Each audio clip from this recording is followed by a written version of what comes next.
Welcome to Gambling with an Edge.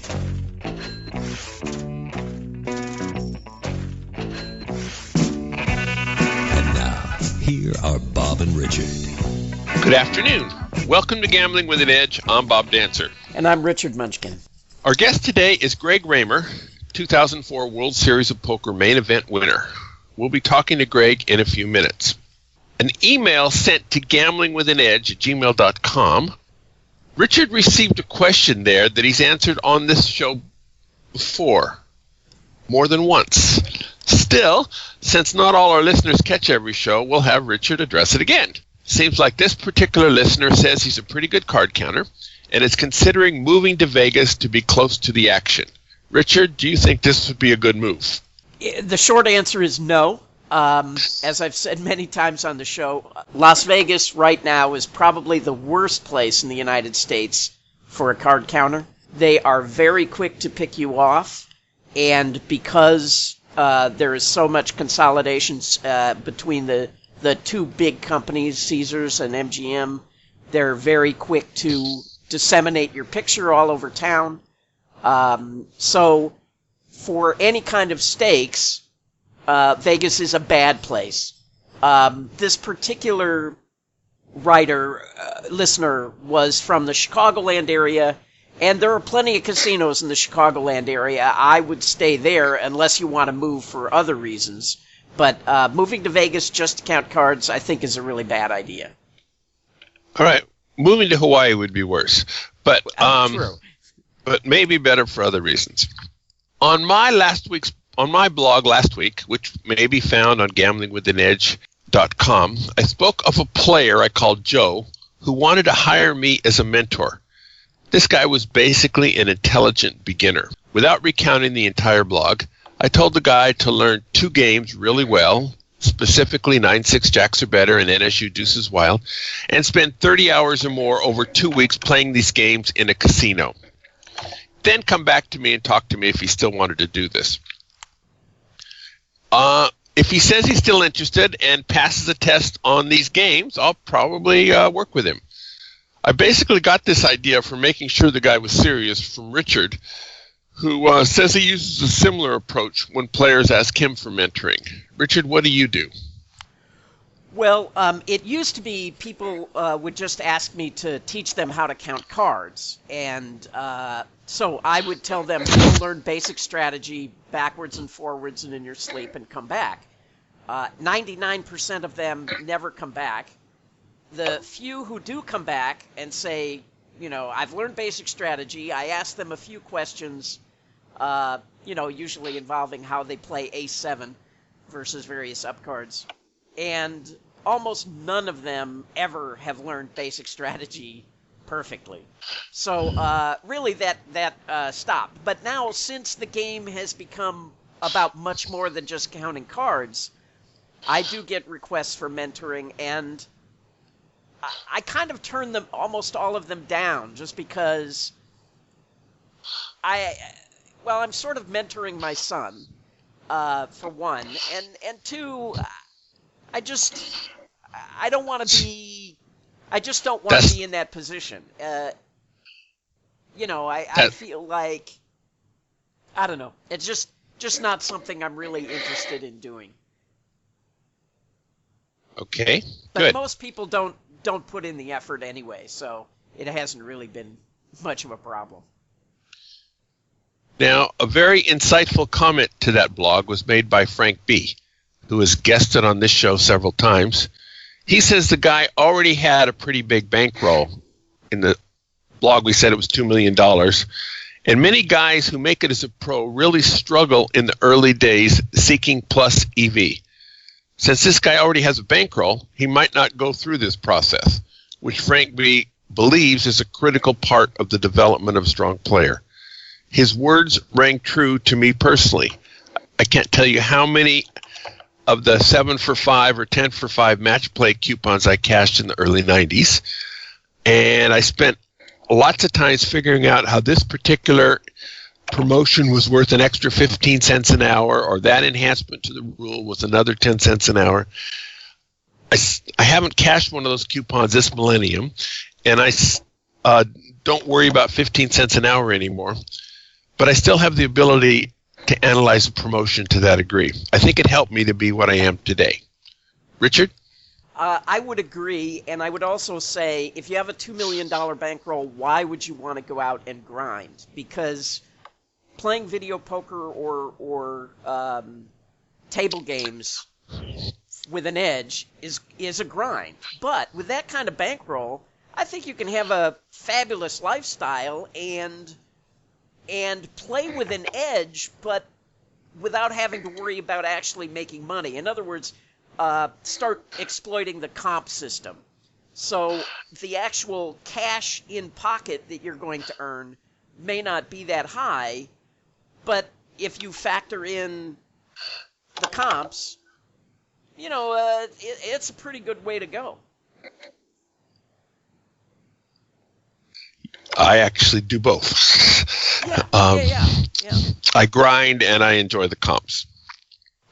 All right, let's talk to our guest. Greg Raymer began his 15 minutes of fame, which hasn't ended yet, back in 2004 when he won the main event of the World Series of Poker. Many of us have a permanent memory that he had these weird lizard eyeball glasses, and he used a fossil as a card protector. Greg Raymer, welcome to Gambling with an Edge. Thank you very much. Glad to be on the show. Yeah, I was thinking about you on the most recent Saturday Night Live. Octavia Spencer was wearing those glasses. Yeah, I just saw that on DVR last night. So I have to say, greatest prop in the history of SNL. Now, do you own a piece of those glasses, or? Not at all. I don't even know who makes them. It is the kind of thing that, is probably produced, like somewhere in Asia, real cheap. It's a novelty item. It's not meant to be a serious thing. It's essentially those kind of like John Lennon style glasses, so you got these flat, round lenses, which aren't really appropriate. They're sunglasses, they're dark sunglasses, and then they've stuck a hologram sticker on them. And that's the reason they use that type, because if the sticker is going to adhere, it has to be a flat surface. But if it's a flat surface, that's really not good eyewear. So you would not want to sit there and wear glasses like that all day long. It could actually harm your vision if you did that. I didn't realize it at the time when I was using them way back then, but I would only put them on when I was in the hand. And as soon as the hand was over, I'd take them off. So until I entered the next pot that I chose to play, I would not be wearing them. So fortunately, I wasn't wearing them all day. I wasn't going to hurt my eyesight. Do you still use them now just because it's become a thing? No, people ask a lot. And what's really funny to me is I will have someone who comes up to me, let's say like at the grocery store. I'm sitting there pushing my cart, buying, bread and bananas and milk and whatever. And they're like, hey, I know you. Where are your glasses? And they seem to honestly feel like, how come you're not wearing those like right now? And it's like, why would I be wearing something like that, when I'm eating out or at the grocery store or walking through the airport or whatever else, just. Yeah. That would just be like someone who's begging for attention, not, there's no purpose to it. But the truth is, those are dark sunglasses, and I actually do not wear them at all anymore because it's real easy to misread the cards. The dealer puts a card out in the middle of the table, you're a few feet away in your seat. If you're wearing dark sunglasses, unless it's a very well-lit room, you might misread the card, and I made that mistake where I thought, if a 5 was a 6. So, I learned my lesson. Fortunately, I didn't have to pay the price on that hand, but, I learned the lesson on that hand, and so I stopped wearing them if it wasn't well lit, and now I don't wear them at all. When I want to cover my eyes, I actually work with a company called Blue Shark Optics, and they make glasses that are designed especially for poker. So they have a special coating that it looks like a mirrored sunglass from the outside, where you're seeing that reflection of things and you're not seeing the eyes. But the coating is such that it reflects just enough to create that mirror image effect, but it does not diminish the amount of light getting to your eyes, so you still see everything just fine. this main event was over a decade ago. Yep. And to date, it's the defining moment of your life. So that's what everybody wants to talk to you about, I guess, including us. Now, it's technically possible you could become president or maybe a serial killer for that matter, and that'll eclipse what you've already done. But probably, it's likely that your obituary, several decades off, is going to start off with Greg Raymer, winner of $5 million in the 2004 World Series of Poker, was killed today when an automobile he was driving went all in against an 18-wheeler, and he suffered the ultimate bad beat.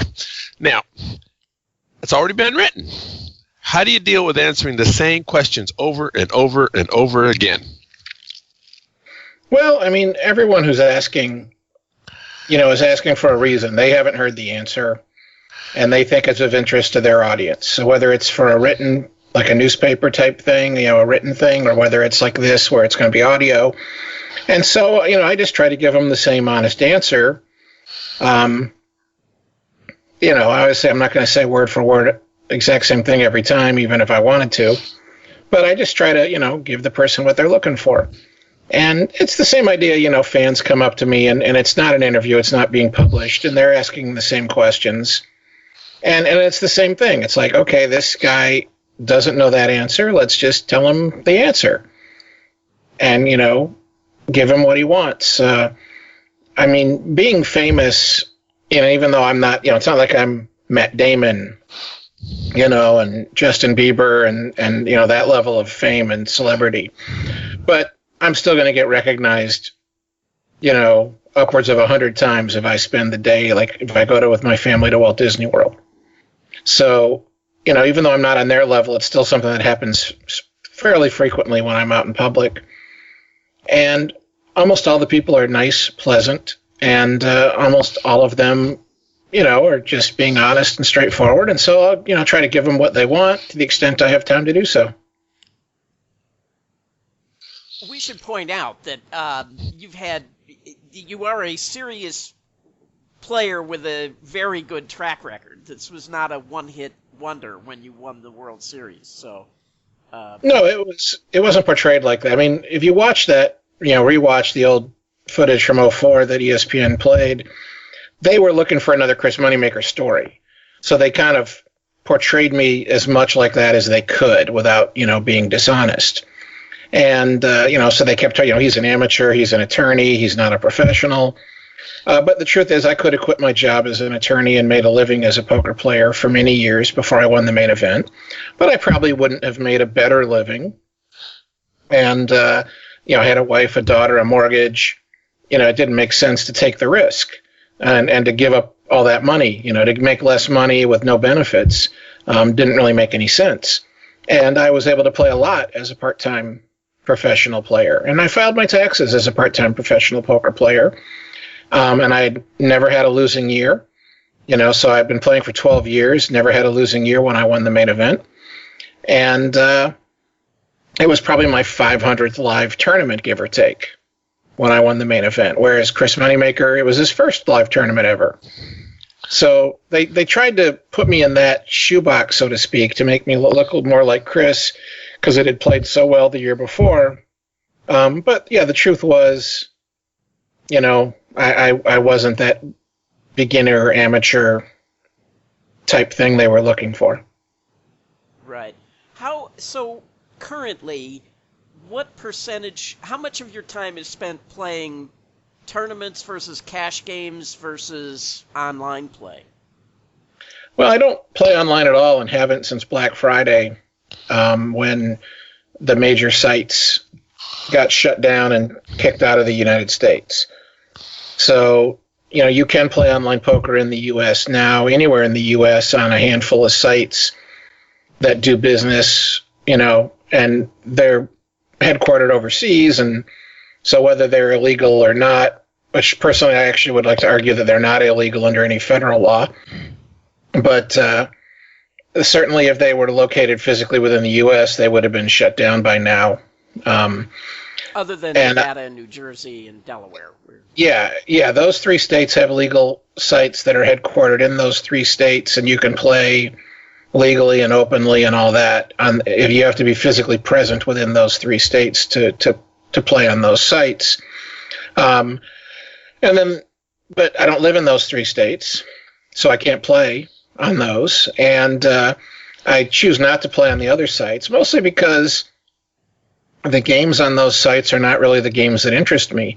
When I play cash games, I much prefer to play what we might refer to as the mixed games. So instead of playing No Limit Hold'em or maybe PLO, Pot Limit Omaha, I really prefer the limit games, and I especially prefer the draw games and the stud games. And these other sites that are operating within the U.S. right now, they either don't offer those games at all, or those games are offered, but they never go, or they only go at the very micro stakes, when you're playing for less than $1 size bets. Whereas, in the past, I could play on PokerStars, and I could play 30, 60 mixed games and stuff like that. So now you're talking games where, you might be if you're one of the better players in the game, you might be making 50, 100 or more dollars an hour. But if you're playing 25 cent, 50 cent limit poker, you could crush the game and still only make $5 an hour. Right. So, sorry about that. That's the home phone ringing. Okay. Guess you can't do anything about it. Now, earlier Richard and I talked about turning away players who wanted mentoring. Surely you get requests for people who want you to teach them poker lessons. Yes. Do you turn them away ever? And why? Well, I have to turn most of them away. I mean, to be honest, the truth is my rate for private lessons is expensive enough that most people, who want like a mentoring type thing, who want that ongoing relationship, it's probably not, it's just not justifiable cost-wise. I mean, the most recent example was a guy who wanted to start doing some private lessons. But, he's playing 1-2 no limit hold'em, wants to move up to 2-5 no limit.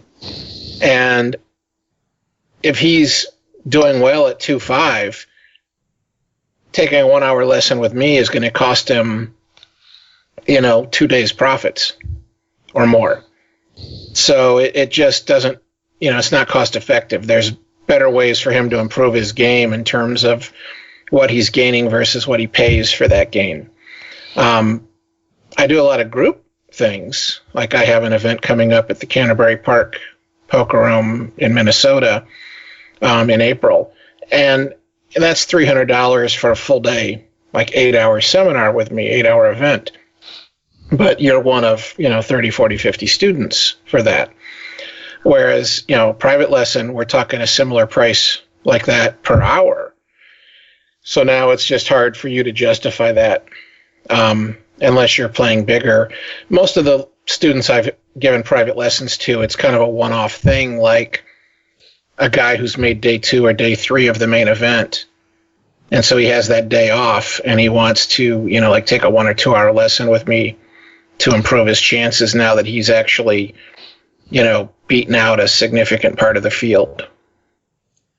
What advice do you give to those people, the ones who really can't, it doesn't make financial sense to, step into those private lessons?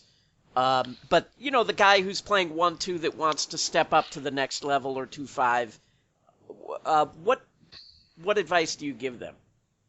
Well, I tell them I'll be happy to give him lessons. It's just that, again, I tell him, it's probably not cost effective, and that he would be better off taking that same money and spending it on other means of improving his game. And I'll tell him what some of those suggestions might be, books he can read, websites he can go to that, there's lots of poker training websites where you pay like a monthly fee, $20, $30 a month, and you have unlimited access to their training videos and other tools.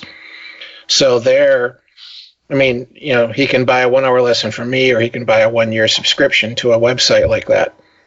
And are there any of those that you would recommend to our audience? Because, a lot of our audience this comes up for us a lot, where people who were card counters or video poker players want to learn to play poker with an edge and actually make money at it. Yeah. It's tougher in many ways, though, to do that in poker. I mean, in video poker and in blackjack, it all comes down to math.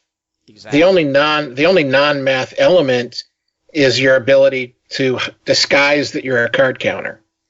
I mean, in video poker, there is nothing. I mean, as far as I know, that's not an issue. I have friends who play video poker with an edge, and there doesn't seem to be an issue of them ever getting barred or being denied the slot club benefits or any of that. Maybe it does happen, but I assure you it does happen. Okay. Yeah, I mean, I'm always surprised because, I mean, I don't even understand, like, why would they give me benefits? The machine can tell them, how I'm playing and what edge they have against me. And if they're like, wow, this guy's getting the full 99.8% return on this machine because he's playing it basically perfect, be like, why would we comp him anything? Well, fortunately, currently the machine can't tell them that yet. That day is coming. Well, that just means no one's put the software in because it's obviously something that, you'd hire a couple of programmers and they could put it in place with no big... I mean, they don't have to invent anything. Right. To enable the machines to do that kind of tracking. I'm surprised they don't. Because, again, like, why comp somebody, more than he's losing to you? I mean, I understand it's pretty hard to find video poker games that you can actually win at without, like, having the comp, the slot club card. You can just beat them outright. I think those machines are very rare to non-existent nowadays. I'm not an expert in this area. You guys are. They do exist in Las Vegas for low stakes, and the casinos do punish you for playing them. Okay. And, whereas the friends I know that do it, a lot of them are poker pros.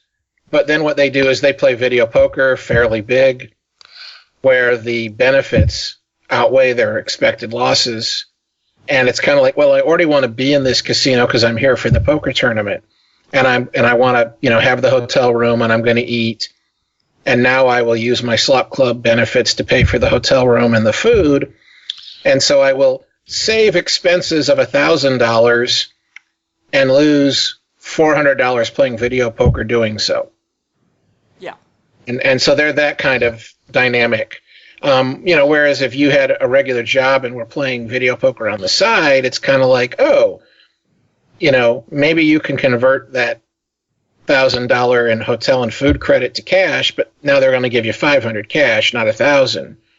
So now all of a sudden you're making so little, it may not be worth your time unless you just enjoy doing it. But in any event, the big difference in poker, of course, is that you can never know what your edge is. If I'm playing video poker, yes, maybe I'm making some mistakes and I'm playing so quickly I'm not aware of it in the moment, and I don't realize my edge isn't as big as I thought. But in poker, it's not that. I mean, in poker, it's not just what's the perfect, like, scientific play, but it's things like, reading the player and stuff like that, or just... Even if I'm playing game theory optimal poker, which no one knows what that is yet, it hasn't been solved. But even if you had that solution somehow, you still wouldn't know what your edge is because your edge would depend on, like, how far away are these guys that I'm competing against? How far are they from game theory optimal? How many mistakes are they making? The closer they are to game theory optimal, the less money I'm making. And how do I determine that to know what my edge is? And is it a big enough edge to overcome the house rake, and is it enough edge that it's worth my time, or should I quit this game and find a better one? So even though a lot of poker strategy does come down to math, you also have to have all these other skills to be successful. And, you can't be sure. You may think you're playing a winning game when you're not. So what books do you recommend? I mean, 20 years ago, there were so few books, everybody had the same answer, right? Get Theory of Poker and Doyle's book. What books currently do you recommend to people that are trying to, improve their game? Well, I mean, the number one pick is actually still the Theory of Poker. If you haven't read any poker books, that's the one I'm going to tell you to read. I still think that's the most valuable. Most of the books out there are talking about a specific game. They're saying this is how to beat a no-limit hold'em cash game. This is how to beat a tournament. This is how to win at stud. And they will mention these issues that are relevant to every form of poker because it's relevant to their game that they're discussing with you. Whereas the theory of poker does not pretend to teach you how to be any good at Hold'em or stud or Omaha or any specific game. He just teaches you a lot of the basic concepts that are going to apply to every game. And if you really understand the basic concepts, then I could make up a new poker game, tell you the rules, and you could, better than the rest of us, presumably figure out correct strategy because you understand all the basic concepts so well. And that's the way I like to do things and learn things. When I was a student in college and we're, taking classes in physics and organic chemistry and whatnot, I didn't want to just memorize formulas. I wanted to understand what was going on and why. And once I had that understanding, now I can figure out in the middle of, I can forget a formula in the middle of the exam and figure the formula out because I have the basic knowledge of the underlying science. And that's the way I like to teach and approach poker is let's teach big concepts and make sure you really understand them at a deep level. And then you can figure out the nitty-gritty details on the fly. Okay, so Theory of Poker, are there any others? Well, I haven't read all of his books, but the Dan Harrington books I've read are excellent, and I've never heard bad stuff about the other ones, so any of the Harrington books are good. And I also think highly of Jonathan Little, and he's published a whole bunch of different poker books as well. So I haven't read all of his books, but I have no reason to think those aren't all worthwhile. I have a tournament book, but it isn't out yet. Hopefully I'll get it out here in the not too distant future. So obviously I'm going to recommend that one. And again, it's very conceptual. So some of the teachings will apply beyond tournament poker, but also to cash games and so on. But, really it's an issue of how do you learn well. Some people don't learn well reading books. For me, that works quite well. As a student, it was like, skip classroom, just let me read the book. And then I'll show up at class every now and then and ask questions for things that I wasn't sure I understood fully. Other people, they want that lecture of going to the classroom. Other people want the videos. They do training videos, and that's really how they learn. So it's also a question of figuring out what works best for you personally as a way of learning. And I didn't get the answer before. What percentage of your time is spent playing cash games versus tournaments nowadays? It's been highly focused on tournaments the last several years, mostly because I live here in Raleigh, North Carolina. There's no poker near here. So I don't, when I'm home, I'm home. When I travel, I'm usually traveling to events. I don't take a trip somewhere just to play cash games. So I'm going somewhere because it's the World Series in Vegas over the summer, because it's a Heartland Poker Tour event or a WSOP circuit event or something like that. And so I'm there primarily for the tournaments, and I play cash games if I have extra time and nothing else to do. But even then, sometimes I don't really play the cash games because I'm not that interested in No Limit Hold'em as a cash game. I don't think it's a very good cash game. I think Limit Hold'em is a much better cash game for 98, 99% of the people. And I especially prefer the draw games and the stud games, but most places now, you never find those games. They're just never available. So, I've worked a lot, for example, with Daytona Beach Kennel Club. They have over 50 poker tables. I've been there when they're full spread. Every single table has got a cash game going, and yet they will have one or two tables playing some Omaha, and everything else is Hold'em. And that's it. And you would think, wow, 50 different tables, and there's not a single stud game? And hey, we're in Florida. There are a lot of retirees. Stud was a more popular game back in the day. You'd think people of retirement age would be that much more likely to be stud players. And yet, even though they have lots of retired people who play there, there's still no stud game ever at that location that I'm aware of. So, they've either never had a stud game or they've had it so rarely it isn't worth noting. And but those are the games I prefer. So I might be someplace, I'm out of the tournament for the day. It's like, okay, I'll be back tomorrow for the next tournament or the next day one. But rather than like spend the next 4 or 5 hours playing No Limit Hold'em cash game, I'll just go back to my room and either get some work done or watch a movie on my computer. So when you're coming out here, I assume, for the World Series in a few months. Yep. Absolutely. Do you play the 7-stud and the horse event and all the? Oh yeah, that's the reason I come out for the whole thing. Pretty much every year I've been there from day one or day two, end of May, beginning of June, and then I'm there until I'm done with the main event.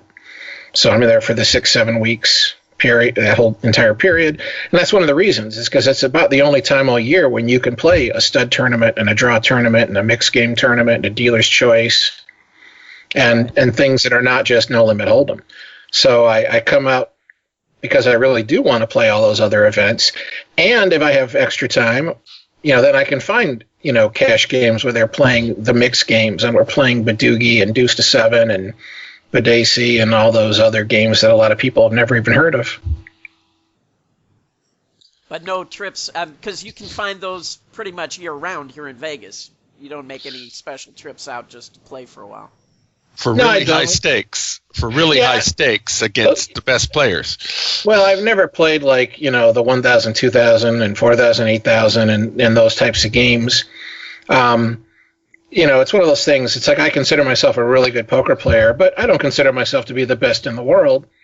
And so why do I want to sit down and play for super high stakes, where everyone or almost everyone at the table is a world-class player? The edge that the best player can ever have in those games is not that big. And then the variance then goes through the roof. I mean, the reason I became a poker player when I had been a card counter, and I had been going to the University of Minnesota, and at the time, the tribal casinos, you could play the blackjack games there, and they just had no heat. Literally no heat. I saw a guy who would vary his bet from 5 to 500, and you could hear him mumbling the count under his breath. and they didn't care. He eventually got kicked out because of abusive behavior, because he would lose his temper when he lost his bigger bets and do things like throw cards at the dealer and stuff. And they kicked him out for that, not because he was counting. I just didn't have the bankroll. I didn't have the bankroll to play big. I averaged $7 an hour, but that was like more than double minimum wage back then. So it was just a good student job, so to speak. I could choose my own hours and make extra money. But then when I finished and became an attorney in Chicago, I went to the riverboat games that they had at the time. And, it was like 8 decks, and they were shuffling with like, half the shoe. They would shuffle after like 4 decks. The rules weren't that good. And I had some software where I could input my counting method and the rules and have it run millions of hands simulation. And I had gone to one of those boats, to make sure I knew their rules and penetration and everything, input that information in my software that night, and started it running. And maybe, an hour or two later, I'm about to go to bed, and I looked at it, and it had played about 1 million hands at that point, and I was losing. Like, I stuck like $40,000 theoretically. And I'm like, oh, well, that sucks. I guess I can't beat that game. But I let it run overnight. When I got up in the morning, it was like, oh, look at this. I ended up averaging like $40 an hour after 10 million hands. But I was losing after the first million. And I was just like, wow. I was thinking I'll do this part-time to make extra money. But, going and playing once or twice a week, I might spend the rest of my life before I hit 1 million hands. Right. And so it was kind of like, well, why would I do this if I could go play perfect with an advantage and still be a loser at the end of my life? The variance was so much higher than the edge that it wasn't worth doing. And that's when I found poker and started doing that. About 6 months ago, after your World Series of Poker win, you were playing at a Bellagio tournament and had an interesting incident with 2 men named Kevin Joy and Dean Kasem. What happened? Well, it was, like I said, it was like half a year after I'd won back in late December '04. I was at the Bellagio for one of the World Poker Tour events, and I'd been out of the tournament, had been playing high-stakes cash games every night, until 2 or 3 in the morning, mostly playing like 300, 600 mixed games. So that's a game where you should be prepared to, put 20, 30,000 on the table, in an evening. And my last night there, I had gone to the safe deposit box, and every night before that, I'd go there and put my money away for the night. And, the next day I'd get up when I was going to play and stop by and grab some chips out of this thing. And there was also a thing back then we had thought this was acceptable. Now it isn't. But I knew some people that actually had like legal opinions. They'd gone to lawyers to get an opinion saying that if you traveled overseas out of, in and out of the U.S. with casino chips, they didn't have to be declared. People may be aware of you can travel within the U.S. having all the cash you want. And there's no legal reason you can't travel with as much cash as you would like. But if you leave or enter the U.S. with more than 10,000, you have to declare it. You're allowed to do it. You can take, again, you want to take $1 billion cash, with you, feel free, but just don't forget to declare it. If you declare it, it's all legal. If you don't declare it, now you're breaking a law. And people didn't like the hassle. And so someone had, gotten this legal opinion and shared it with us that like, oh, look, my attorney said if it's a casino chip, like a Bellagio chip has no value anywhere but inside the Bellagio, it doesn't fit the definition of a monetary instrument under this law. So if you have $100,000 worth of Bellagio chips on you when you leave the U.S., you don't have to declare it. So I had converted all this money into these $5,000 Bellagio chips because I was going to do some overseas travel. And at the time, and probably still today, you take a Bellagio 5K chip with you to Europe, there's always a player that's happy to buy it from you. And he'll give you the fair exchange rate, in the local currency. And so that night, because I had to check out early in the morning the next day, I had emptied my box. So instead of depositing this money in my box, I took those chips with me and then got the rest of them out. I had over $100,000 in Bellagio chips with me. And then as I was getting into my room on the 20th floor of the Bellagio, those two guys jumped me, tried to rob me. And I was able to fight them off, and they went running away. And they got away from the casino that night, got caught a few months later in San Diego, brought back to Vegas, and plea bargained their way and went to jail for a few years. Now, did they have a gun when they jumped you? Well, what had happened is when I got off the elevator, there's 3 hallways. So you can go straight ahead or turn left or right. So I turned left down my wing, and there's a guy already in the hallway walking, down the hall ahead of me, 30 feet ahead. And you don't think any of that. That's perfectly natural. Like he'd been on some other elevator. He got off his elevator, a few seconds before you did, and he's heading to his room. My room was the last room on the right. This guy walked all the way to the second to the last room, was fishing in his pocket for a couple seconds, and then starts banging on the door, yelling a woman's name, saying, hey, let me in. Forgot my key. And I go up and open my door. And so he's there, the side of my vision, standing to my right. And all of a sudden, someone else, a third person, is grabbing me from behind just as I've unlocked my door. And then this guy to my right jumps in, and they're both trying to push me into the room. Now, the guy banging on the door, not a big guy. I'm 5'11" and well over 300 pounds. And don't look at me. Most people think I weigh a lot less than I do. So a lot of guys that are heavy, they still have thin legs, thin arms, and it's all in their belly. Most of my extra weight's not in my belly. And, so much stronger than most guys. Now, the guy who grabbed me from behind, he was actually taller than me, and he was big. But, again, he was that more stereotype, skinny legs and arms, but a big gut. And so even with the two of them pushing, I was able to push us back and out of the room and knock them away from me. And I'd been yelling for help as soon as they grabbed me. And then they're both standing there, like my back is in the direction of the elevator. Their backs, is the end of the hallway, a little bit behind them. And then the small guy had this bag in his hand, and he reached in and pulled out a gun. So I stopped yelling at that point and was staring at him for just like maybe 2 seconds. And I'm thinking, they're not just trying to grab my money and run. They were trying to push me in my room. They're like going to tie me up, and rob me. And, if they get me in there tied up, they're going to be like, well, this guy's seen our faces. Like, we don't want him to identify us to the police. If they decide now that they've got me all tied up that they're going to kill me, I figure I'm 100% dead.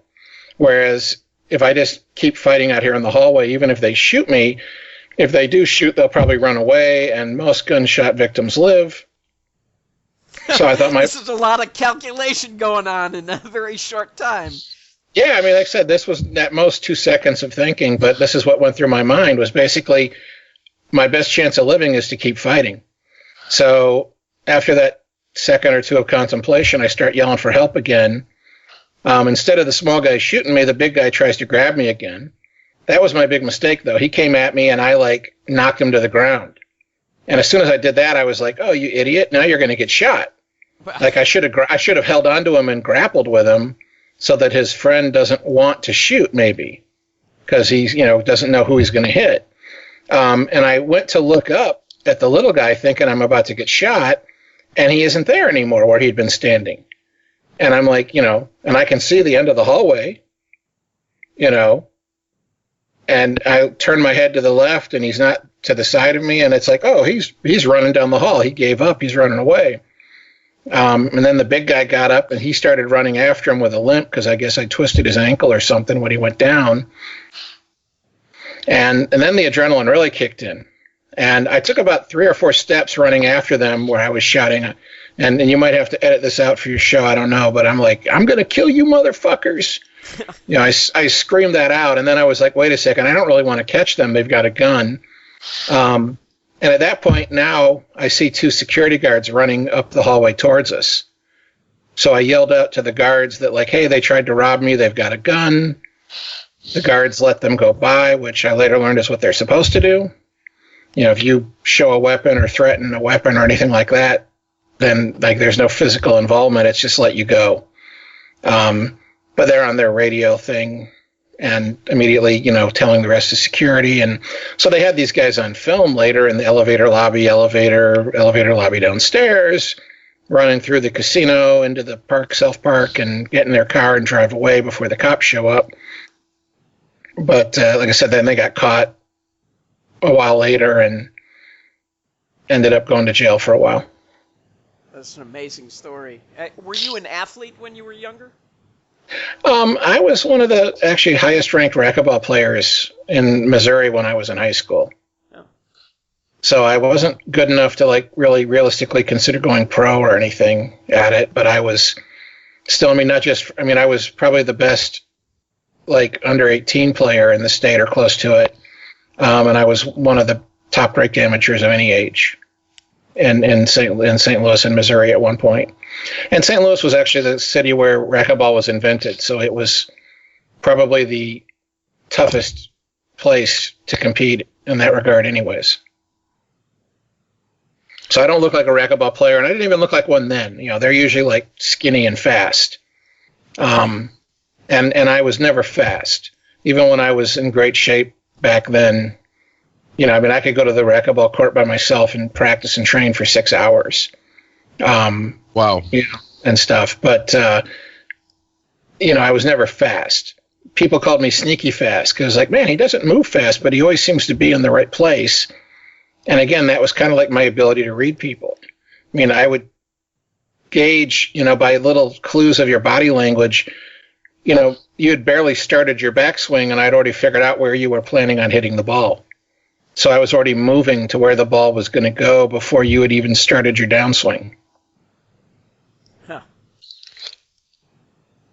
Back in 2004, during the main event, when the final 9 were determined, everybody went and got some sleep, and then they started in the very next day. Yes. Now they take 4 months off, and they come out, and it's called the November 9, which is held in October in election years, but it's still the November 9. Do you think this November 9 is good for the main event, or do you like the way it was done in the old days? Well, certainly it's overall to my advantage to do it the old way. But, it turned out. Well, it turned out that way, but I mean, even now, I'm pretty sure if I make the final 9 this year, my chances of winning probably decline because of the delay. Because anyone who is, less experienced and less knowledgeable now has more time to try to make up for that. So it's still not to my advantage personally. But the reason they started it like 9 years ago was TV ratings. This was a huge surprise hit in 2003 when ESPN first did this full coverage of the main event and Chris Moneymaker won. It was tremendously more popular than they ever had hoped. And then the ratings got even bigger and the reruns more common in 2004 when I won. And then ratings dropped off in 2005, dropped off more in 2006, more in 2007. And they were looking for a way to reverse that trend, and they came up with the idea of the November 9. And ratings did improve the next year, the first time they did the November 9. So in that sense, it's a good idea. I mean, if it's what made the difference and increased the ratings, then I think it was overall worthwhile for poker to do it that way. And obviously, it's neutral. I mean, it's not like the November 9 was created because, okay, Greg, we want to make sure you don't win again.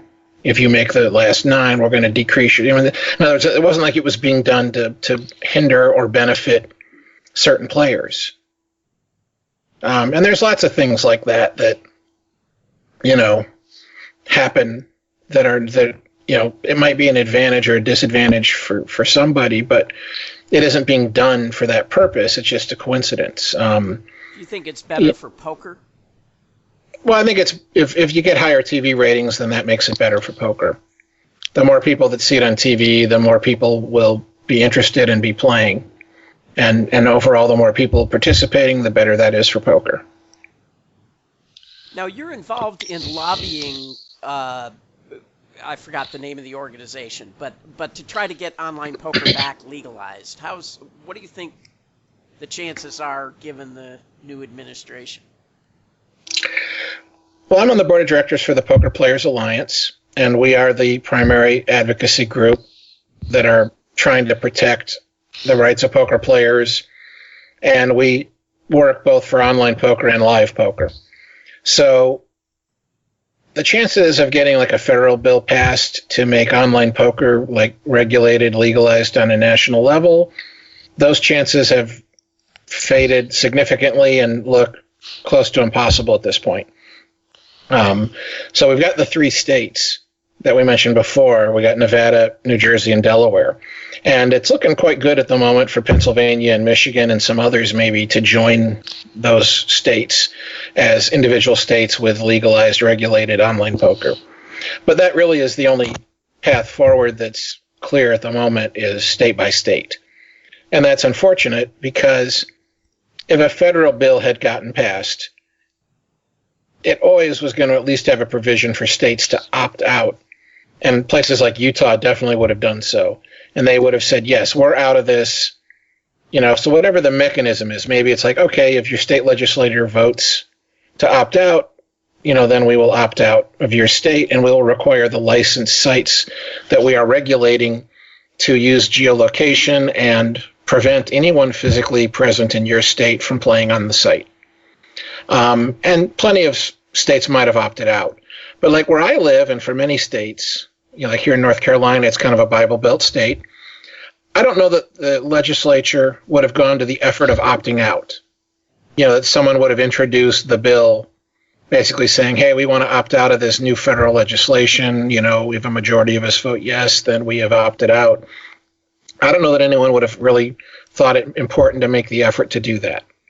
Whereas right now, for there to be legal, regulated online poker in North Carolina, someone's going to have to propose a piece of legislation and get it passed. So people who are actively trying to make it happen, they face that kickback, that the conservative Christian groups are going to come and oppose them and try to get them kicked out of office, voted out in the next election. So there's a big reason for many politicians not to make the active effort to make online poker happen. But if they just didn't actively oppose it, there wouldn't be any downside, really. So I think there's going to be quite a few states like mine that, in the foreseeable future, you don't see any great chance of them ever having online poker. We've been talking to Greg Raymer. We have lots more questions for Greg. We're going to take a few commercials first, and then we'll be back to Greg Raymer. South Point has more than 10,000 games, returning more than 99%. This is more than anybody else has. In March, the major promotion will be for players who already have slot club cards and receive mailers. Instead of collecting your usual mailers once a week from Tuesday to Thursday, this month you collect it twice, from Monday through Wednesday, and if you do that, you get another one on Friday or Saturday. If you collect all 8 mailers, you get a double the amount free play pickup on Monday, April 3rd. Instead of the normal 4 free play pickups, in March you get 2.5 times that amount in a total of 9 pickups. They have a variation of this promotion once or twice a year.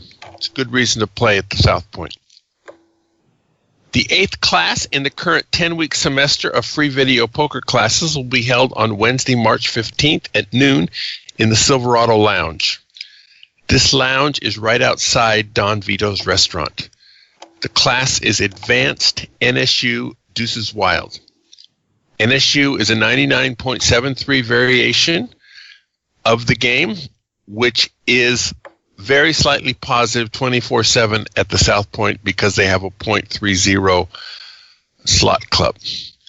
An advanced class covers such things as flush penalties, straight penalties, and since this is a Deuces Wild game, power of the pack considerations, which are opposite of penalty card considerations. Even if NSU isn't the game you normally play, an understanding of penalty card types is valuable information for strong players. At videopoker.com, it's the best place to play lots of games. If you sign up for the gold membership, $8.95 a month or $79.95 a year, this allows you to get correction on most of the games. The game of the week is Magic Card. Magic Card is a 10-coin per line game where periodically you get 1, 2, or 3, very rarely, magic cards. These cards turn into whatever gives you the best hand after the draw. It's somewhat similar to Dream Card, except in Dream Card you only get 1 card, and it's determined before the draw, not after. There's currently a thread on the Wizard of Vegas site begun by Michael Shackelford, and it deals with how to analyze this game. For those of you interested in tackling it, you might want to check out that thread. All right, we're talking to Greg Raymer. My next question is tag team No Limit Hold'em. Last year at the World Series, they introduced a $1,000 buy-in tag team event. It was popular, and this year they're doing it again along with a $10,000 tag team. Did you participate in it? What do you think about it? I didn't participate in it. I have no problem with it. If people enjoy it and want to do it, great for them. But it just didn't appeal to me personally. I would really only want to play in it probably if it had different rules in terms of participation from all the members. The way they have it set up, you can have 2 to 4 people on a team, and I think each player of the team has to play like 1 orbit around the table, and that's it. So in many cases, these teams are really one person doing almost all the play, the other people do the minimum amount, and maybe they step up like, oh, I want to use the men's room and I don't want to wait for the next break, so come play a couple of hands while I run to the toilet. I've played team events in the past that are more like, oh, every half hour you must switch partners, things like that. So to me, it just seems kind of, like, why are we calling it a team event if it could be that one person, like the winning team at the end with the bracelet, it might be that one person played, 98, 99% of the time. So how does that make it a team play, Yeah, the whole concept doesn't really make much sense to me. But apparently it was popular enough to have it again at the bigger stakes. So, well, I can easily see, in bridge, there are top players that get paid to play with guys who are not so top players. And, in backgammon, they have doubles where that happens as well. So I can see where this would be popular, where lesser players can, pay to have great partners, and the partners get, equity because maybe their entry fee is paid by somebody else.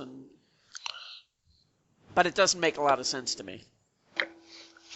I mean, it might make sense for me to participate in that sense. That, like I said, if it's the 1, 2, or 3 people who are my partners, and that, like, let's say the 3 of them put up all the money, and they agree to an even split 25% each, and I'm like, okay, I'm free rolling this, and they're going to put in the minimum amount of play, and then I'm going to, their plan is that I'm going to do most of the work to win them a bracelet. But again, if a guy played one orbit out of a 3-day event, so we're talking, so there might have been almost 100 orbits or more. In that case, would all 4 players get a bracelet? Yes, they do. They all get a bracelet, and there's nothing in the bracelet. And then the prize money, it depends, like, when you sign up for the event. So let's say it's the $10,000 event. If when you sign up for the event, if someone hands them $10,000 and gives their ID or their player card, and that's it, then all the money is going to get paid to that one person. And it's up to them and their teammates to split it up, according to whatever they agreed on. But that would be the funny thing, too, is you could essentially rip off your team. Like, oh, we've agreed to split it 25% each. The 3 of you handed me the cash. I went and signed up and used only my card. You guys only handed your card for purposes of registration, but we didn't tell them to associate any of the money with your card on the buy-in stage. Then when we win the whole thing, and let's say it's $1 million, they're going to hand me $1 million, and the paperwork, like the IRS paperwork, the W-2G, is going to have my name on it for $1 million. And technically, I owe you guys $250,000 each. But what's to stop me from just saying, oh, I did all the play anyways, you guys don't get anything? What's to stop you? Yeah, I mean, you guys are going to have to sue me, or yeah, I'm sure card player wouldn't find that worth talking about, or of course. I mean, but I'm just saying, there are a lot of guys, a lot of poker players who wouldn't care if their reputation got. I mean, there are a lot of poker players with very bad reputations already that owe everybody in town money. So, I mean, you could imagine something too, like, they have the one-table satellites over there all the time at the World Series. And they don't pay you cash for those. They pay you in lammers. And a lammer is a chip. It looks like a casino chip, but is only useful for buying into a tournament. It cannot be cashed or used for any other purpose. And so now, you and I just happen to be 2 strangers. We're playing at this one-table sit-and-go. We're the last 2 people. We start talking about making a deal.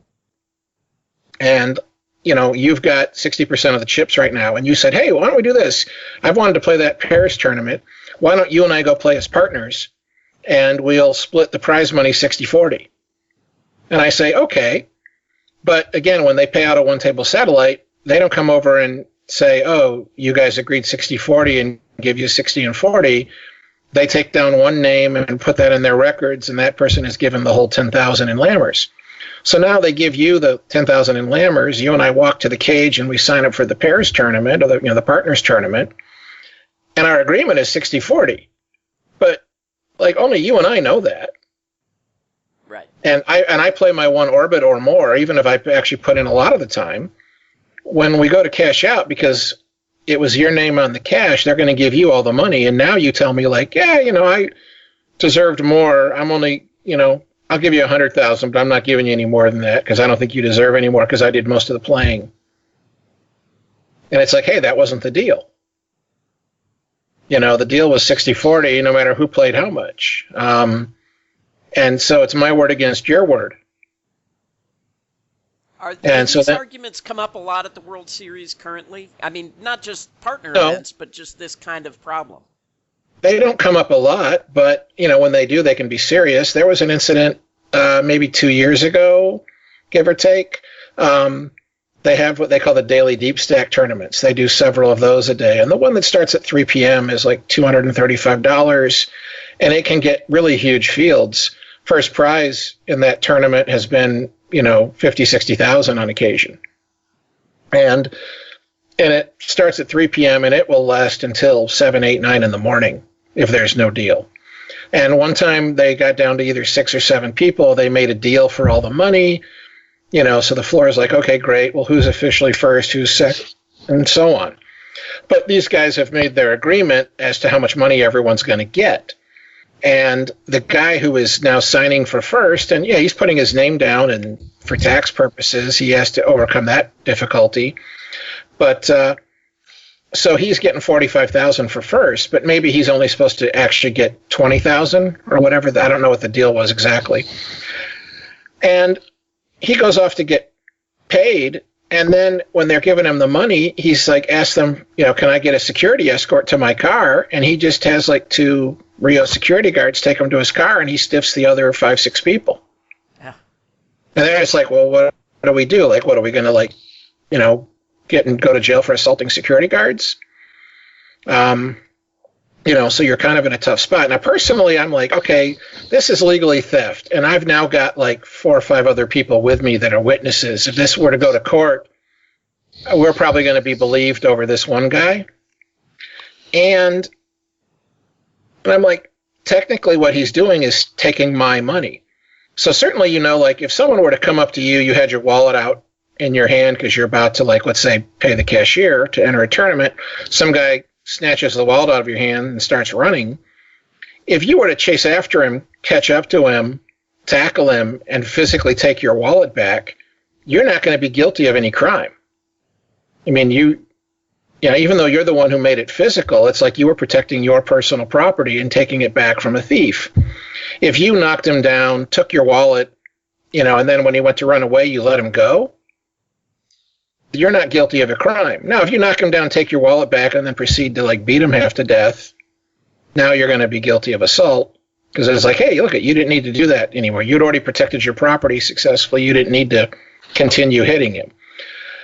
But I'm thinking, like, this guy effectively did the same thing. It's just that instead of taking it out of my hand, he didn't give me what he owed me.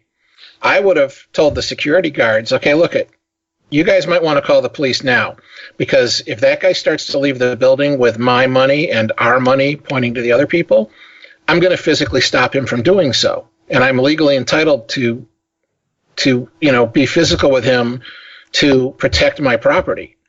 And if you guys feel like you have to get involved, now you're interfering with my legal right to protect my property. And now I am legally entitled to do whatever I have to physically prevent you from doing that. And I don't want to hurt you, and I don't want to hit you, and I don't want any of us to go to jail. So you might want to, instead of escorting this guy out, you might want to just call the cops now, and we'll avoid all the physical stuff and let the cops settle this. Yeah. And now the police, when they are hearing all these different stories, they're going to be like, we don't know who to believe. Let's just take all the cash and pound it and let a judge decide who gets what. Now I have a much better chance of getting the money that's owed to me at that point.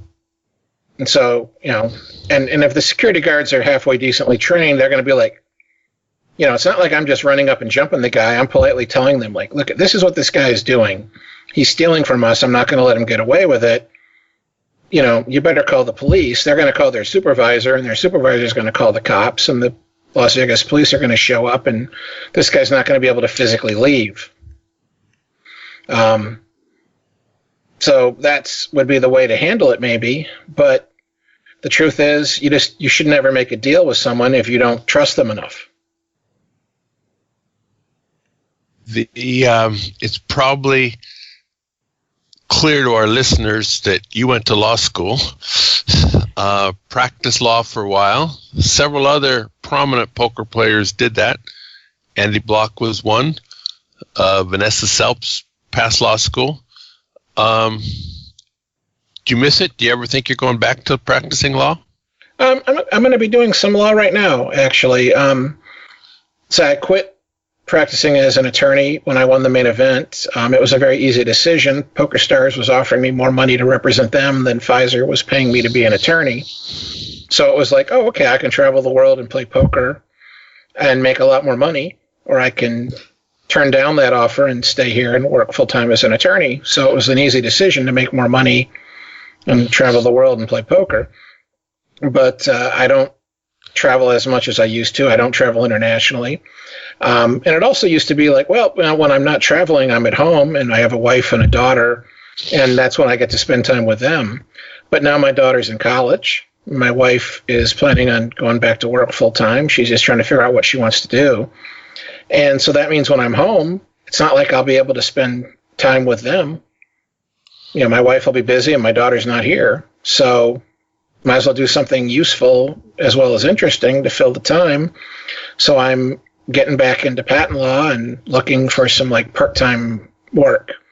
So I'm talking to patent attorneys, that I know, and other patent attorneys in the area. And it's kind of like, hey, if you have need of someone to draft a patent application, here's an option for you. I can do it, and I can give you a much better price than hiring someone at a law firm, because I don't have to cover all that overhead of an office and a secretary and all that. Interesting. Being a patent attorney strikes me as much fun as being an actuary, I guess. Well, not really. I mean, by definition, if you have something patentable, that means it's new. It's never been done before. So it's brand new technology invented by you. And if it isn't, new cutting edge stuff, then my job would be to advise you that you're wasting your time trying to get a patent on it. So by definition, what I'm working with is the newest cutting edge stuff in my area. So it's very interesting, because it's always like, wow, that's cool. You just came up with a solution to this problem, and or a new solution, better solution to a problem. So it's actually very interesting stuff. Well, good. I'm glad you think about your career that way. No, actually, you know what? When you say it that way, that makes sense. I haven't thought of that, but when you say that, I was like, oh yeah, that makes a lot of sense. I mean, my client comes to me and they have an invention, and they're usually people who work in that field, so they know better than me even if it's new. I'm going to have to go dig into things a while maybe before I'm going to understand why it's new. But if they're full-time scientists in that area, then they know the science better than I do. But they come to me and they explain this great new thing, and then I'm drafting it, putting it in the form of a patent application, and helping them get a patent from the patent office for it. So basically, I get to learn about something brand new that never existed before most of the rest of the world does. And so I mean, yeah, if you're not that interested in science and technology, but compare it to something like playing video poker. I mean, how new is anything in video poker? Well, I got two paired. I can play it. But you're right. I get a lot of those. Point taken. It doesn't mean you can't enjoy it and love it. It's just true. There's going to be plenty of people, though, who are intellectually capable of being winning video poker players. They're going to be like, this is boring as hell. Like, I don't want to do this. Yes. So it's all subjective. It's personal preference. And if you're an actuary, if you're an accountant, it's like, yeah, of course it's different every time. It's a different client. The numbers aren't the same, but a lot of it, it's essentially the same thing with some different numbers this time. But you're still filling out this tax form for your client, and you're inputting this type of data. The fact that it's not 100% identical to the one you did for the last client doesn't mean that it isn't substantially the same. Tell us about Share My Pair. Yeah, Share My Pair is an app. I work with those people, and it's free. You can download it on your Android or your iPhone. And it's a way of basically creating an animated hand history video. So people might be familiar, if they play online poker, there are things called hand replayers. Most of the sites where you would play online poker, you can have them email you your hand histories. And those are essentially text documents that you get in your email that spell out the details of the hand. And as soon as a site sets the format for which they're going to type up that information when they send it to you in the email, then someone will have a hand replayer that will parse that document and convert it into a hand history that plays on the replayer. And it looks similar to what you might see when you're playing online poker. So it would be as if you were watching someone else play the hand replayer, because it's taken the information. It has the names of the players, the starting stacks, the blinds, who's got the button, all that information, all the cards that are dealt. And it will show you the little graphic video on your computer screen as if you were watching the hand play in real time when you played it on the online poker site. And the hand replayer just recreates that in a sense. Well, Share My Pair is the same idea, but instead of taking what was emailed to you from an online site, you input the data yourself. So it's more intended for a live game replication. So when I play a hand live, there's no hand history to be downloaded. There's no way I can have that data sent to me in any digital form. So instead, I will input it myself. So I open the app on my phone and I tell it it's a cash game or a tournament. What are the blinds? I click a seat. Where am I sitting? I click another seat. Where does the button at? I input whatever data I want. So if I say that there are 8 people at the table, then fine, there's 8 people at the table. But I don't have to input stack size for all 8 positions, or a name or a description for each seat if I don't want to. But maybe it was, the 3 of us, that played the hand against each other. So, I'm in seat 1 and, here's my information. And then here's Richard in seat 4 and here's Bob in seat 7. And I input your stack sizes as I best estimate them. And then I'm inputting my cards, the betting action, the cards of yours that I get to see, the cards that are on the board. And now I have this little video that I can then share with other people. So when the guys who developed this company started, they thought, okay, we think this will be something people will like to use. And it's mostly going to be people sharing their bad beat stories with their friends. So it's like, instead of having to call Bob up on the phone and say, oh my God, Bob, you wouldn't believe this bad beat I took, and tell you the story, I can just email you, or I can send out a tweet with a link to the hand history that you can then look at. And then when you do this, the hand also, there's a chat thread under the hand. So now people can say things to you. Oh, tough beat, Bob. That was an unlucky river card. Or they can say, well, you took a bad beat on the river, but your pre-flop play was horrible, Bob. Here's why. And that's the thing. It's turned out that more and more people use Share My Pair as a teaching tool. So, and there's me and lots of other pros that work with Share My Pair. So if you were on Share My Pair, let's say you played a hand in a cash game today, and you thought wow, I really wasn't sure if I should fold or not when this guy check raised the flop, you could put that hand history up, and then when you tweet it, maybe you include me at Fossilman, or you include Jonathan Little or one of the other pros on Share My Pair. And I'll see it in my @mentions feed on Twitter, and maybe I will open it up and I might comment on your hand and say, okay, yeah, Bob, this was a close decision. So either way, no big deal. Or I might say, oh no, this is clearly, in my opinion, a fold, or this is clearly a call, or whatever. I give you my feedback. And so whether you're getting feedback from a Share My Pair pro or whether it's just your friends, it's now a way that you can help improve your game. Very okay. Cool. And free. We love free. And free means there's probably ads on it to pay for the pros. The ad is basically when you go to the World Series, you'll see in the middle of the felt World Series of Poker. And that's the same kind of thing here. On that graphic in the middle of the table, there is the logo for somebody. Yeah. So it's not like it's intrusive. It's not like you don't have to like watch a 10-second video ad before the hand video plays.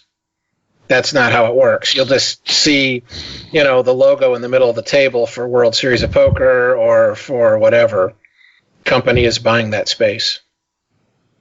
Very good. Very easy to ignore if you're not interested. Tell us about YouStake.com. Yeah, YouStake is a company I work with, and what this is for is allowing people to stake poker players. I mean, staking is very common in the poker world, but usually it is handled either privately because people are just communicating, with their friends, on a phone call, and a text message, in an email. There are some platforms out there, like there's a staking forum on 2+2, which is the main poker discussion website. So people will go to that staking forum and they will say, hey, I'm looking for people to buy some of my action in this tournament or in this cash game or whatever, and it's online games or live games. And people, can respond, but it's up to them to transfer the money back and forth. So if I were to stake you through one of those means, and I'm sending you money by PayPal or by bank wire or whatever method it is that I'm moving the money to you, and you go off and play the game, it is, again, purely on trust for you to pay me what you owe me when you win. And, so obviously sometimes it doesn't work out well. On YouStake, the idea is, instead of like me, and also me having to manage this, like I sell action for the entire year. So I have a group of people that have bought a portion of my action for every poker game I play this entire calendar year. But obviously, I don't want to be selling this in $20 increments, because then I'm going to have, 1,000 or more people that I have to deal with and keep straight. Whereas on YouStake, now YouStake is handling it. So when the people who are investing, they put the money onto YouStake. My situation is very unique, this full year deal. Most of the time it is one specific live tournament. So let's say that you're going to play the 888 tournament at the World Series of Poker, $888 buy-in. And you are looking to sell half of your action at face value. So you're telling to someone, I'm selling up to $444 of my action, and you will get half of whatever I win. So to make it easy, I'm the one and only guy who buys any of your action on YouStake. Well, I have the money on YouStake. When you go to register, YouStake will either have a representative there in person, or in the future, what YouStake wants to do is fully establish relationships with all the poker rooms, where they can just wire the money to the poker room and put names and tournaments, for each of the dollars that's being sent. So now it says that Bob Dancer has $440 in WSOP event number. I don't know the number for that event, so we'll just call it event number 8. And then when you show up at the cage, you show them your ID and your player's card, and you tell them I have YouStake money, and they'll say, okay, yep, here it is, 444. You owe us the other 444. So now you hand them the other $444. You're registered for the tournament. They give you your receipt that has your table number. You go play the event. Oh, and now you cash for $20,000. Well, now when you go to get paid, they're looking your name up in the computer, and it's like, oh, yeah, YouStake, had half your action. We're only going to give you $10,000, Bob, and then here's the W2G for $10,000, and we're going to send the other $10,000 to YouStake, who's going to send it to your investors. And YouStake will then generate any necessary tax paperwork for each of those investors. So do they currently have that relationship with the WSOP? Well, at the moment, YouStake actually isn't operating. And because they are seeking full approval from FINRA, the financial thing. Yeah.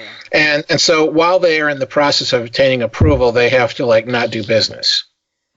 So at the moment, you can't use YouStake, but hopefully that process will be completed soon, and we'll be back in business.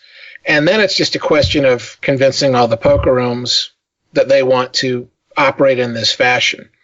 Now, instead, what happens, like the first year of operation, they did not have that relationship with the Rio and the World Series, but they have lots and lots of these events happening for the World Series. So let's say, again, you've sold half your action. What they do is they would actually have a guy physically there in person, and you would arrange to meet him at the cage at a certain time when you were going to register for the tournament, and he would have the cash, and he would give half to the cashier, and you'd give your half. And then if you made the money, they made it a point to be there in the cashier cage, so you could just easily give them the half that goes back to the U-stake investor. Now, at that point, though, if you just said, like, hey, screw you, I'm not giving you the money, it's not like they can do anything about it. But now they have all the information, and they have all the records, and they have all the evidence and proof to go to the police and say this guy stole $10,000.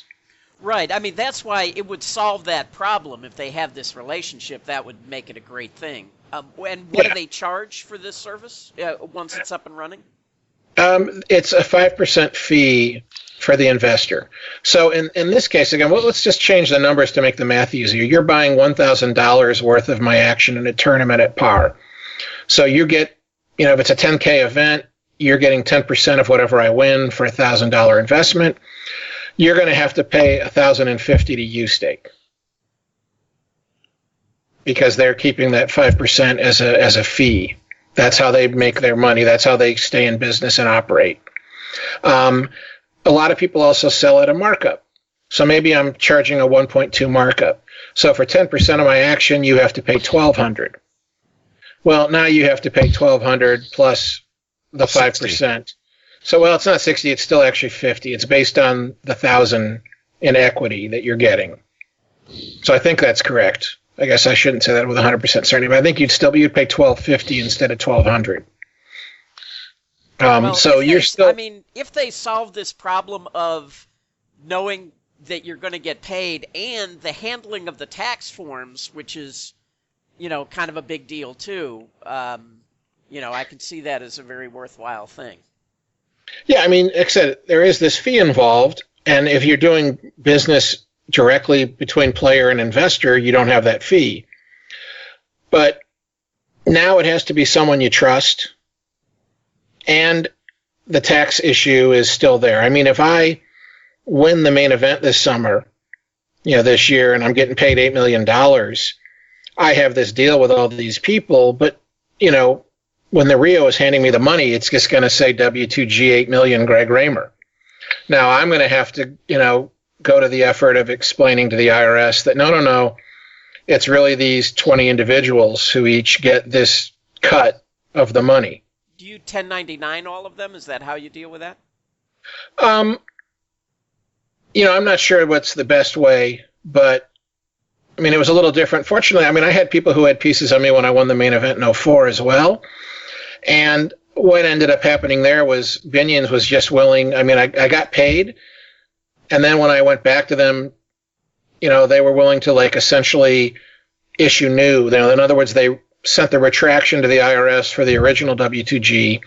They gave me a new one for my number, and then they gave out new ones to each of the individuals, and we paid them. Wow, that's that. But was that back when Jack Binion still had it? No, Becky was basically in charge at that time. But the thing is, I had documents from each person that were notarized, saying that yes, they were acknowledging that for each person how much of it was theirs. So in other words, if you were willing to do that.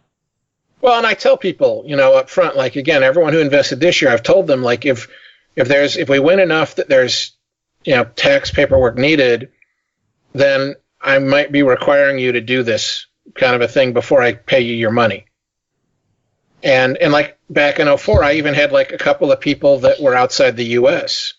And so it was here's a guy, he gets $72,000, but he's in Poland. If he had been here in the U.S. and had won the money himself, they would have withheld 30%, given it to the IRS with his name. Right. And then he's going to have to file a tax return to get it back. So I withheld 30% from his money, sent it to the IRS, and told him, like, you potentially can get all or some of that back depending upon the other income you have for the year. But, and I had told them in advance, like, this is what could happen. So same thing now. If we do well enough this year and that's an issue, then they will, maybe have to send me again, like a notarized document or whatever, I'll ask a tax attorney or an accountant, the best way to do it now in 2017. But yeah, we will issue the necessary paperwork so I don't have to pay taxes on their money, and they know before they invested that this could happen. They would, and I told them, like, don't hide it. I mean, even if it doesn't rise to that level. I mean, even at the end of the year, if you invested $1,000 in me and I'm paying you back your $1,000 plus a $300 profit, that would mean that's $300 profit I didn't actually make that records might indicate I had, and I'll be telling the IRS exactly what happened. Like, no, I didn't make that much. I made this much, and here's why. Because I sent $300 to him and $600 to him and so on, and I have your name and all that, your address and stuff. So, don't invest in me if you're planning on hiding it if it's a small win. Because I might be telling the IRS your name along with every other investor so they'll know where the money went. And then when they look at your return, they're like, well, hey, Bob, where's that $300? Rich, where's that $600? We don't see any mention of that in your return. Very good. We've been talking to Greg Raymer. It's been very interesting. It's a longer than average show. It's very fascinating all the way. Thank you very much, Greg. Thank you, guys. Thank you, Richard. Go out and hit a royal flush, everybody. Good day.